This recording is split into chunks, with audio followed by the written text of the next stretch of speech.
Good morning, Dartmouth. Oh, it's such an honor to be here with you today on this momentous occasion. Congratulations, you did it! Welcome to fellow students, to past graduates, to faculty, to friends and families, and happy Father's Day to all those proud fathers out there.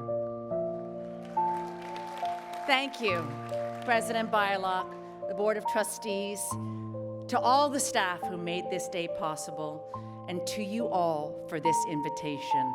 I never attended university myself, only played characters who have. So thank you for helping fulfill my parents' dream of me actually getting a degree. And a doctorate at that. I know, it's honorary. Actually, it was Sandra, one of your alums, and my former boss, who called me, and when she presented the offer to come and speak to you all today, I thought, well, that's nice to be asked. What a privilege. What a great opportunity to come meet you all. And then I thought, absolutely not. Oh my God, what do I have to say? Okay, this was me thinking. What could I possibly say to you young graduates that could meet this moment we find ourselves in? Like Federer's speech last year? Oh my God, so good. I can't be as funny as Conan O'Brien and Mindy Kaling. I look at everything she's accomplished and I just want to go to bed. And they all spoke in the before times. You know what I mean. Like, forget about being roasted on the internet, although I am terrified of that. What if I say the wrong thing? What if I were to talk about diversity, equity? Okay.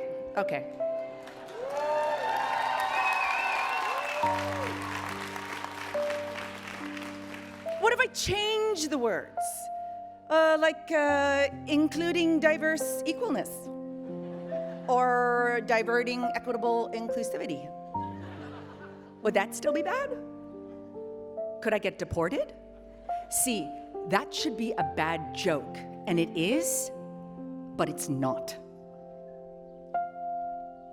These are bewildering and destabilizing times. And every night since Shonda asked me, I have been thinking of you all. And I knew no matter what I was going to say today, I needed to be honest. I realized that underneath this discomfort I was feeling, the fear, the comparison, the self-judgment, was really a call to come and share myself with you despite these doubts.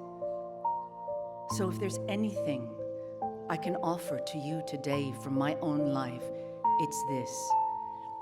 Nothing has taught me more than being with discomfort.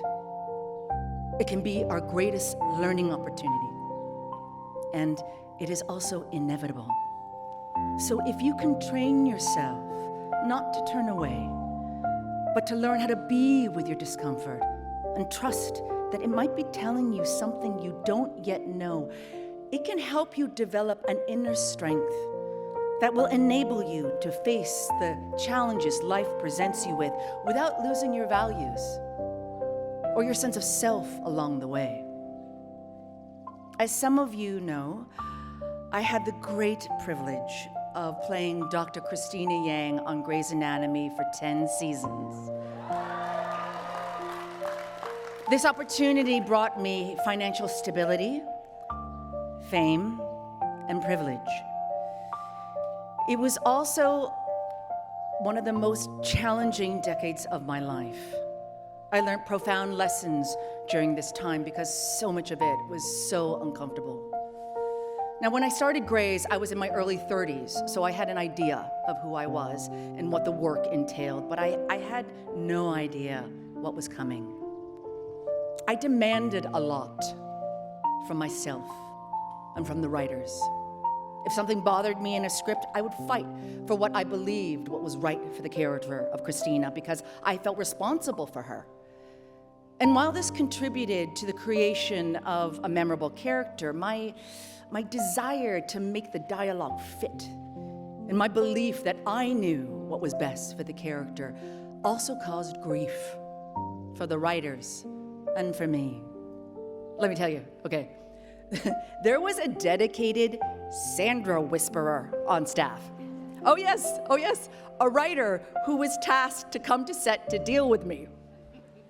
That doesn't happen anymore. I am my own whisperer. One time, I think it was season 6, the writers and I were at an impasse about something in the script, and I had to have a call with the big boss. And Shonda, I'll never forget, she said to me, "Sandra, we have been here before. You gotta trust me. Something will come through if you just say the damn words." Okay, I know she didn't say that exactly because Shonda is a very classy lady, but it has stayed with me. I heard her. I thought about everything the writers and I had created together, and I trusted Shonda because deep down, we both wanted the same thing, a great show. The discomfort didn't go away, but my relationship to it began to change. I started to understand that it was part of the process of making a great show or a great anything. So I said the damn words. And when I stopped trying to bend things to my will and stayed open to my discomfort, a new thing came through. Something that wasn't just mine or just the writers, but something richer that gave me a deeper understanding of myself as the character, as an actor, and as a collaborator. Oh, and it's not like I've stopped pushing or fighting.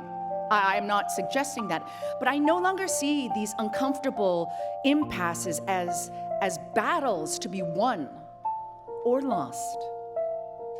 They are opportunities to practice how you want to show up, how you want to lead, who you want to be.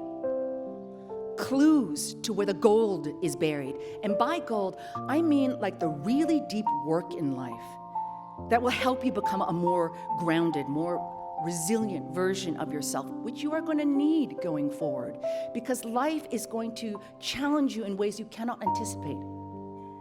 Things will happen that are completely out of your control. This was true for me on Grays. You know, beyond the creative process, which I did have some say in, there were other things happening that were completely out of my control. My skin was falling off. I was afraid to leave my house. The relentless schedule was completely overwhelming, and I got sick.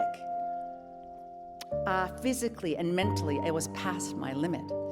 And all the ways I had previously managed to muscle through mental and physical discomfort simply weren't working, because it turns out you can't ghost depression or outsource a panic attack. The show must go on. Life is simply not going to stop for you. The more I wanted my external circumstances to change, the worse I felt. And things only started to stabilize when I looked inside. Now, even if you're in perfect health right now, which I hope you are, I bet you feel discomfort about things you can't control. Maybe you're worried about finding a job or moving away from friends. Maybe you're worried about the dismantling of civil rights and liberties, or the planet burning, or the robots taking over. Maybe you desperately want to make a difference, and you have no idea how to start. Whatever reason, one way to start building some muscle around this